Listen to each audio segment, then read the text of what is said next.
జెమిలీ elections. అసలు జెమిలీ elections అంటే ఏమిటి?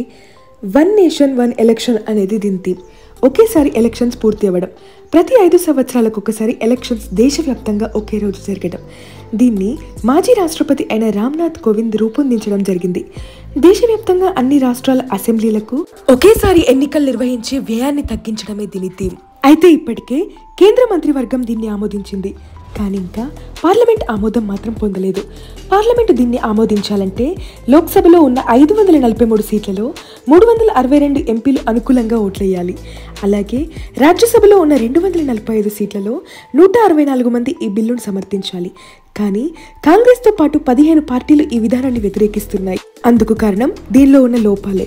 దేశవ్యాప్తంగా అన్ని రాష్ట్రాలకు ఒకేసారి ఎన్నికలు నిర్వహించాలంటే చాలా రాష్ట్రాలు చట్టసభలను గడువు కన్నా ముందే రద్దు చేయాల్సి ఉంటుంది. ఈవీఎంల కొరత కూడా దీనికి ఒక ప్రధాన కారణం.